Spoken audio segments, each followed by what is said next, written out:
Hello my dear student, कैसे हैं आप सब। उम्मीद करता हूँ कि आप लोग बहुत अच्छे होंगे और अपनी पढ़ाई बहुत बेहतर ढंग से कर रहे होंगे। मैं आशिक अंसारी आप सभी लोगों का आपके अपने यूट्यूब चैनल स्टडी वेस्ट पर बहुत बहुत स्वागत करता हूँ। तो बच्चों, हम कर रहे थे क्लास 10 की मैथ की, जिसका ये चैप्टर कौन था, 3 pair of linear equations in two variable. इसको हम पढ़ रहे थे, इसकी एक्सरसाइज 3.1, जिसके हमने क्वेश्चन नंबर 1 को कंप्लीट कर चुके थे। ठीक है, तो आज हम करेंगे क्वेश्चन नंबर 2। क्वेश्चन नंबर 2 है कि ऑन कंपेयरिंग, देखिए ऑन कंपेयरिंग द रेशन क्या है कि a1/a2 b1/b2 c1/c2 find out whether the line representing the following pair of linear equations intersect at A point, parallel और कोइंसिडेंट। ये हमें बताना है। तो कुछ इक्वेशंस दिए गए हैं, इसमें हमें ये बताना है कि वो जो a1/a2 b1/b2 और c1/c2 कंपेयर करके लाइन इंटरसेक्ट कर रही किसी पॉइंट पर, पैरेलल है या फिर कोइंसिडेंट है ना। तो इसकी एक वीडियो जो इंट्रोडक्शन में मैंने आपको बता चुका हूँ। अब यहाँ पर हम क्वेश्चन कर रहे हैं। तो पहला हमारा इक्वेशन से देखिए क्या है कि 5x - 4y + 8 is equal to कितना है 0, और दूसरा है कि 7x + 6y - 9 is equal to 0। ये दो इक्वेशन है। इसको हम पहले यहाँ पर a1 a2 b1 b2 c1 c2 की वैल्यू निकाल लेते हैं। तो सबसे पहले हम निकालते हैं कि a1, तो a1 इज इक्वल टू क्या होगा। अब देखिए सम इक्वेशन फर्स्ट में जो x है, x का कोएफिशिएंट कितना है 5, तो a1 की वैल्यू आ जाएगी हमारी 5। इसी तरीके से हम निकाल लेते हैं b1 इज इक्वल टू, अब देखिए y का कोएफिशिएंट कितना है 4 -4 है, तो b1 की वैल्यू आ जाएगी -4। ठीक, इस तरीके से देखो c1, तो c1 की वैल्यू कितनी हो जाएगी, ये कांस्टेंट टर्म कितना इक्वेशन फर्स्ट में 8 है, तो c1 इज इक्वल टू आ जाएगा 8। इसी तरीके से अब इक्वेशन सेकंड में हम देखते हैं। तो देखो a2 है ना, तो a2 is equal to x का कोएफिशिएंट कितना है 7, a2 is equal to 7। b2 y का कोएफिशिएंट कितना है 6, b2 इज इक्वल टू 6। उसके बाद निकालेंगे हम c2, तो c2 इज इक्वल टू कितना, कांस्टेंट टर्म है -9, ये आ गया। अब यहाँ से हम देखिए, ये देखते हैं कि a1/a2, ये निकालते हैं कि a1/a2, तो a1 की वैल्यू कितनी है 5 और a2 की वैल्यू कितनी है, देखिए a2 की वैल्यू कितनी है 7, ये हो जाएगा 5/7। इसी तरीके से अब देखते हैं हम b1/b2। ठीक है, देखो b1 की वैल्यू कितनी है -4, b1 की वैल्यू -4 है, और b2 की वैल्यू कितनी है 6 है, ये आ गया। इस तरीके से देखो c1/c2 है ना, तो c1 की वैल्यू कितनी है 8, यहाँ पे c1 की वैल्यू कितनी आएगी 8, और c2 की वैल्यू है -9, ये निकाल लेंगे। ठीक, यहाँ से देखो अगर हम काट देंगे इसको, तो ये कितना आ जाएगा 2 2 जा 4 और 2 3 जा 6, यानी कितना आ जाएगा -2/3। तो अब यहाँ से हम देखते हैं कि पहले ही हमें क्या मिल रहा है कि a1/a2 ये नॉट इज इक्वल टू किसके है b1/b2, ये दोनों मिल नहीं रहा है ना, बराबर नहीं है, नॉट इक्वल है। तो जब ये कंडीशन आती है कि a1/a2 not is equal to b1/b2, तो क्या होती है, तो ये जो हमें लाइन मिलेगी वो लाइन कैसी होती है, इंटरसेक्टिंग होगी।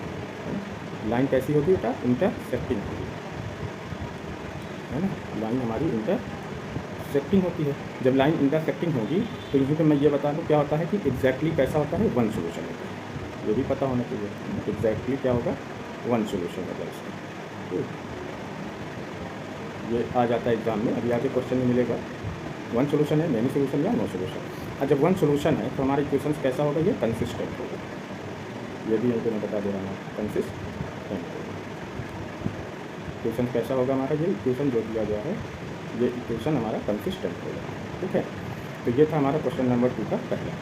ठीक है, चलिए बेटा अब बात करते हैं क्वेश्चन नंबर 2 का सेकंड। क्वेश्चन नंबर 2 का सेकंड देखिए, पहला इक्वेशन है 9x + 3y + 12 is equal to 0, और दूसरा है 18x + 6y + 24 is equal to 0।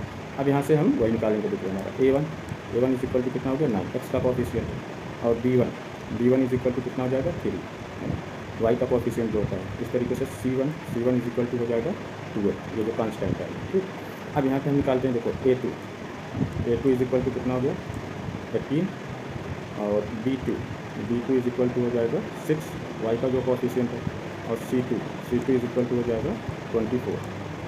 ठीक, यहाँ से हम निकाल लेते हैं कि a1 की वैल्यू कितनी है 9, और यहाँ देखिए a2 की वैल्यू है 18, ये हो गया अपॉन 2। अब ये देखो 9 1 जा 9 और 9 2 जा 18, यानी कितना आ जाएगा 1/2। ठीक, इसी तरीके से हम निकाल लेते हैं b1/b2। b1 की वैल्यू कितनी है देखो 3, और देखो b2 की वैल्यू कितनी है 6, जो अपॉन 6। यहाँ से हमने डिवाइड किया 3 1 जा 3, 3 2 जा 6, ये भी आ जाएगा हमारा 1/2। ठीक है, इस तरीके से हम निकालते हैं c1/c2। देखो c1 की वैल्यू कितनी है 12, और c2 की वैल्यू है 24। यहाँ से हम काटे 12 1 जा 12, 12 2 जा 6, यानी कितना आ जाएगा 1/2। तो हमें क्या मिल रहा है देखो a1/a2 इक्वल क्या हो रहा है b1/b2 इक्वल कितने को हो रहा है c1/c2, यानी तीनों क्या हो रहे हैं यहाँ पे इक्वल है। तो जब तीनों ये वाली condition A1/A2 equal B1/B2 equal C1/C2 आता है। तो यहाँ पे क्या होता है, यहाँ पे ये कंडीशन में लाइन कैसी होती है, कोइंसिडेंट होती है। क्योंकि लाइन हमारी कैसी होगी, ये कोइंसिडेंट का मतलब कि जैसे एक ये लाइन इस तरीके से ये जा रही है, उसी पर ओवरलैप करके ही दूसरी लाइन जाएगी, इसी को कहते हैं कोइंसिडेंट। जब लाइन कोइंसिडेंट होती है तो सोल्यूशन कैसा होता है, मेनी सोल्यूशन होगा। यहाँ पर सोल्यूशन कैसा होगा, मेनी सोल्यूशन, क्योंकि सोल्यूशन मिल रहा है, इसलिए ये जो इक्वेशन होगा, इक्वेशन कैसा होगा हमारा, ये कंसिस्टेंट होगा। ठीक है, टू का थर्ड क्वेश्चन नंबर 2 का थर्ड है। देखिए 6x - 3y + 10 = 0 और 2x - y + 9 = 0। अब यहाँ से निकाल लीजिए सेम चीज़, a1 बराबर कितना आ गया 6, ठीक है, और b1 = कितना आ जाएगा -3।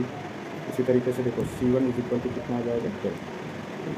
अब यहाँ से हम देखते हैं, देखो a2 = कितना आ गया 2 और b2 = कितना आ जाएगा -1, क्योंकि यहाँ पे देखिए ये सेकंड में -y है ना, तो y का कोएफिशिएंट कितना है -1 और C2 हो गया 9, ये जो कांस्टेंट है।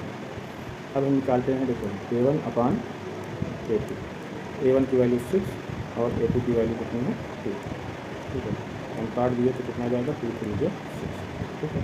इसी तरीके से देखो B1/B2, देखो B1 की वैल्यू कितनी है -3 और B2 की वैल्यू कितनी है -1, माइनस हो गया, हम कितना 1 से 3 में डिवाइड करेंगे कितना आ जाएगा 3 ही आएगा। इसी तरीके से देखो अब निकालते हैं C1/C2, तो C1/C2, तो C1 की वैल्यू कितनी है देखो 10 और C2 की वैल्यू कितनी है 9। तो अब यहाँ पे हम देखते हैं कि ये जो A1/A2 ये इक्वल किसके है, B1/B2, और ये नॉट इक्वल हो रहा है किसके, C1/। अब यहाँ पे आप बताइए, अगर ये कंडीशन आपको मिल रही है तो क्या करेंगे, हमें क्या बताना कि लाइन यहाँ पर कैसी होती है, यहाँ पर जो लाइन होगी तो पैरेलल होगी। लाइन कैसी होती है, पैरेलल, और जो पैरेलल होती है तो यहाँ पे नो सोल्यूशन है, यहाँ पे नो सोल्यूशन। पैरेलल का मतलब ये जा रही है उसी के नीचे इस तरीके से, कहीं पे इंटरसेक्ट नहीं करेंगे, दोनों क्या होती हैं पैरेलल। और जब नो सोल्यूशन होगा तो इक्वेशन से जो ये है, ये इक्वेशन कैसा होगा, ये इनकंसिस्टेंट होगा, इनकंसिस्टेंट होगा, ठीक है। क्वेश्चन नंबर 3 है कि ऑन कंपेयरिंग द रेशंस क्या है, A1/A2, B1/B2, C1/C, ठीक है, find the following pair of linear equation, क्या है, कंसिस्टेंट है या फिर इनकंसिस्टेंट, ये हमें बताया, कंसिस्टेंट या इनकंसिस्टेंट। जैसे हमने क्वेश्चन नंबर 1 में बताया है, वही क्वेश्चन यहाँ पे थर्ड में करना है। तो पहला इक्वेशन है ये हमारा कि 3x + 2y = 5 और दूसरा है कि 2x - 3y = 7। अब यहाँ से हम निकालते हैं कि A1 कितना है 3, यही है x का कोएफिशिएंट, और B1 कितना है 2 और C1 कितना है 5, ये कांस्टेंट टर्म है। तो सेकंड इक्वेशन से आ जाएगा हमारा कि A2 कितना आया 2 और B2 कितना आ जाएगा -3 और C2 कितना आ गया 7, ठीक है।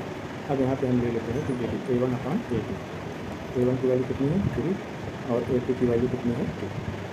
दूसरा आ गया हमारा B1/B2, तो B1 की वैल्यू कितनी है 2 और B2 की वैल्यू कितनी है -3। फिर हम लेते हैं C1/C2, तो C1 की वैल्यू कितनी है 5 और C2 की वैल्यू कितनी है 7। अब यहीं से आप देख लीजिए ये A1/A2 और B1/B2 ये बराबर है, इक्वल नहीं है, तो ये हम लिख देंगे कि A1/A2 नॉट इक्वल B1/B2। तो अभी तो मैंने आपको बताया है कि जब ये वाली कंडीशन आ जाए कि A1/A2 नॉट इक्वल B1/B2, तो लाइन कैसी होती है, लाइन हमारी होती है इंटरसेक्टिंग होती है, और जब इंटरसेक्टिंग लाइन होगी तो कितने सोल्यूशन आएंगे, एग्जैक्टली 1 सोल्यूशन होता है, 1 सोल्यूशन होगा। तो इसलिए ये जो इक्वेशन है हमारा, ये इक्वेशन कैसा होगा, ये इक्वेशन जो होगा वो कंसिस्टेंट होगा। हमें सिर्फ इसमें यही बताना है कि ये इक्वेशन कैसा होता है, कंसिस्टेंट होगा, है ना। पिछले इक्वेशन में हमें क्या बताना था कि लाइन पैरेलल है, इंटरसेक्टिंग है या फिर कोइंसिडेंट है, वो बताना था, वहीं पर मैंने आपको सब कुछ बता दिया। तो ठीक है, ये था हमारा क्वेश्चन नंबर 3 का पहला। इसी तरीके से हमें सिर्फ कंसिस्टेंट और इनकंसिस्टेंट बताना है। अगर सोल्यूशन आ रहा है वो कैसा होगा, कंसिस्टेंट होगा, और सोल्यूशन नहीं है, नो सोल्यूशन है, वो कैसा होता है, इनकंसिस्टेंट होता है। तो दूसरी बात है थर्ड का, ये सेकंड है। सेकंड क्या है हमारा, 2x - 3y = 8, 4x - 6y = 19। तो फर्स्ट इक्वेशन से हम यहाँ पे निकाल लेते हैं कि देखो A1 कितना आ गया 2 और दूसरा हो गया B1 इज इक्वल टू कितना आ जाएगा -3, ठीक है। C1 इज इक्वल टू, इसी तरीके से इक्वेशन सेकेंड से देखो A2 इज इक्वल टू कितना है 4, B2 ये होगा हमारा B2, तो B2 इज इक्वल टू कितना है -6 और अगला होगा हमारा C2, कांस्टेंट टर्म कितना है हो गया। अब यहाँ से हम देखते हैं कि A1/A2, तो A1 की वैल्यू कितनी है 2 और A2 की वैल्यू कितनी है 4, तो 2 1 2 और 2 2 4, यानी कितना आ गया 1/2, ठीक। अब दूसरा हम निकालते हैं B1/B2, ठीक है। तो B1 की वैल्यू कितनी है -3 और B2 की वैल्यू कितनी है -6, ये भी आ जाएगा 3 1 3 3 2 6 और माइनस से माइनस है ना, तो ये भी आ गया 1/3। तीसरा क्या है देखो C1/C2, तो C1 की वैल्यू कितनी है 8 और C2 की वैल्यू कितनी है 9, 8/9, तो हमें ये मिल रहा है कि A1/A2 इक्वल है किसके B1/B2, दोनों की वैल्यू ये हो गया हमारा नॉट इक्वल किसके होगा C1/C2। ये कंडीशन आएगी तो आप क्या करेंगे बताइए, कौन सी कंडीशन होगी, कंसिस्टेंट होगा या फिर इनकंसिस्टेंट होगा।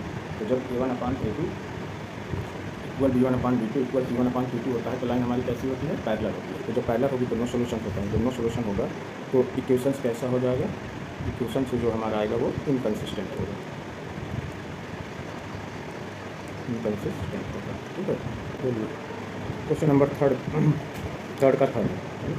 तो पहले क्वेश्चन में देखो 3/2x + 5/2y = 7 और 9x - 10y = 14 है। अब यहाँ से हम देखते हैं देखो A1 इज इक्वल टू कितना आ गया 3/2, ठीक है। और B1 इज इक्वल टू कितना आ जाएगा तो 5/2, ठीक है। और C1 इज इक्वल टू कितना है 7, ये हो गया फर्स्ट से इक्वेशन फर्स्ट से। इसी तरीके से A2 इक्वेशन सेकंड से कितना आ गया 9 और B2 इज इक्वल टू कितना है -10 और ये है हमारा C2 इज इक्वल टू कितना है 14, ठीक। अब यहाँ से हम निकालते हैं देखो A1/A2 इक्वल A1/A2, A1 की वैल्यू कितनी है 3/2 है अपान और A2 की वैल्यू कितनी है 9, यहाँ हो गया। अब देखो इधर से हम ले जाकर यहाँ मल्टीप्लाई कर देंगे तो ये आ जाएगा 3/18, ठीक है। तो 3 1 जा 3 और 3 6 जा 18, यानी कि A1/A2 की वैल्यू कितनी आ जाएगी 1/6, ठीक है। अब इसी तरीके से हम निकालते हैं B1/B2, ठीक है। तो देखो B1 की वैल्यू कितनी है 5/2, यहाँ पे हमने लिख दिया 5/2 अपान B2 की वैल्यू कितनी है -10, यहाँ से ले जाकर हम मल्टीप्लाई कर देते हैं, ठीक है। तो ये हो जाएगा हमारा, ये इक्वल हो जाएगा 5/10 टू जा कितना हो जाएगा 20 -20, यहाँ से हम करें 5 1 जा 5 और 5 4 जा 20, यानी कि ये कितना आ जाएगा -1/4।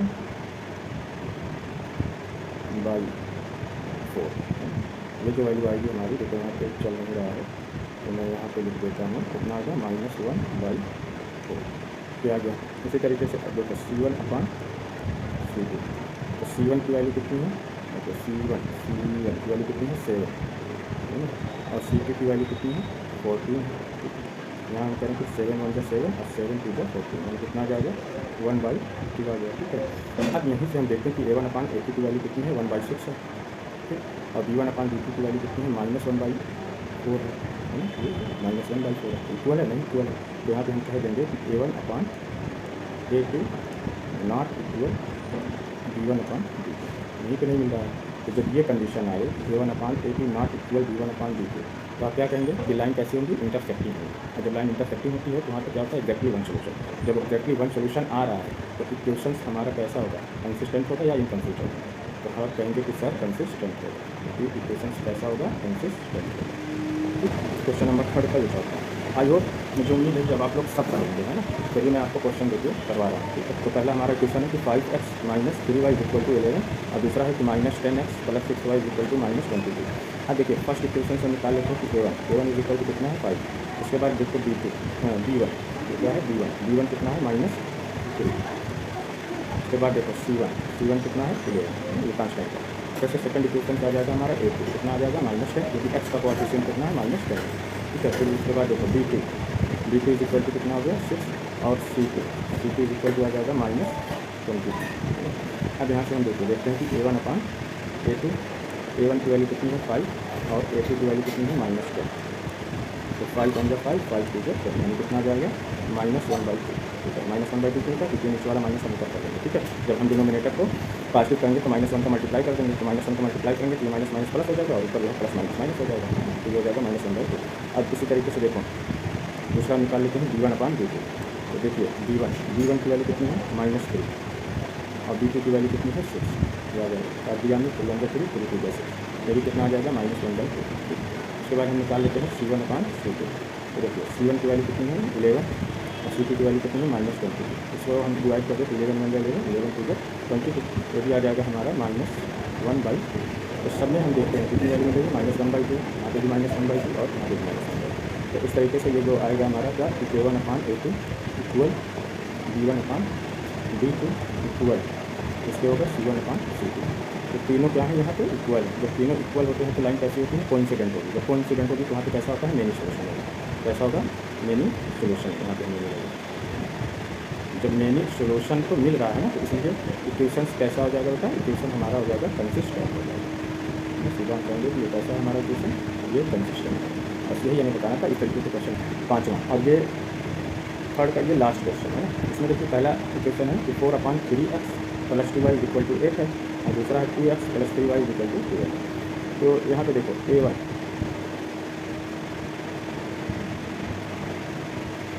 = कितना जाएगा 4/3, B1 = कितना है +2 है और C1 = कितना है 2। इसी तरीके से सेकंड से देखो A2 = कितना है 2 और B2 = कितना है 3 और C2 = कितना है 12। ठीक है। अब यहाँ से देखिए A1/A2, A1 की वैल्यू कितनी है 4/3 और A2 की वैल्यू कितनी है, यहाँ से ले जाकर मल्टीप्लाई करेंगे तो कितना आ जाएगा 4/6। इसको हम काट दें तो 2 2 4 और 2 3 6, यानी कितना आ गया 2/2। तो हम निकालते हैं B1/B2। तो B1 की वैल्यू कितनी है 2 और B2 की वैल्यू कितनी है 3, ये भी आ गया। अब यहाँ निकाल लेते हैं C1/C2। C1 की वैल्यू कितनी है देखो 8 और C2 की वैल्यू कितनी है 12। यहाँ से देखो एकदम जो 4 4 2 8 और 4 3 12, यानी ये भी आया कितना 2/3, कितना होगा 2/3। ठीक है। अब यहाँ पे सबका कितना आ रहा है देखो 2/3, यहाँ पे भी 2/3 और यहाँ पे भी 2/3। तो ये जो मिलेगा हमारा क्या होगा A1/A2 के इक्वल है किसके B1/B2 को, ये इक्वल है किसके C1/C2 को। अभी पिछला आपने किया क्वेश्चन तीनों क्या है ये इक्वल है। जब इक्वल है तो यहाँ पे क्या होता है लाइन कैसी होती है ये कोइंसिडेंट होती है। लाइन कैसी होगी कोइंसिडेंट होगी। इस तरीके से एक जाएगी है ना, फिर इसी के लिए दूसरी जा रही है कोइंसिडेंट होगी। तो जब कोइंसिडेंट होगी तो यहाँ पे क्या होता है कि मेनी सोल्यूशन मिलेगा, क्योंकि मेनी सोल्यूशन मिल रहे हैं इसलिए हमारा ये इक्वेशन कैसा हो जाएगा, इक्वेशन जो होगा हमारा कंसिस्टेंट होगा। कैसा होता है कंसिस्टेंट। ठीक है। तो ये था हमारा क्वेश्चन नंबर 3। तो आज हमने क्वेश्चन नंबर 2 और क्वेश्चन नंबर 3 को कंप्लीट किया। इसके पहले की वीडियो में मैंने क्वेश्चन नंबर 1 को कराया था, जिसमें हमें सोल्यूशन फाइंड करना था ग्राफिकली, क्योंकि हम इसके सोल्यूशन निकाल रहे थे ग्राफ पर, है ना। तो इसको मैंने बहुत पसंद आया बहुत अच्छे तरीके से, तो आप उसे देख लेना। और इस तरीके के क्वेश्चन आगे भी आएंगे, मैं यहाँ पर भी करवाऊँगा। इस पूरी कंप्लीट एक्सरसाइज हम करेंगे। लेकिन फिलहाल आज के वीडियो हम इतना ही करेंगे। मिलते हैं हम नेक्स्ट क्लास में नए वीडियो के साथ, नए क्वेश्चन के साथ। तब तक आप अपनी पढ़ाई करते रहें और वीडियो को देखते रहें, लाइक और शेयर करते रहें। चलिए मिलते हैं।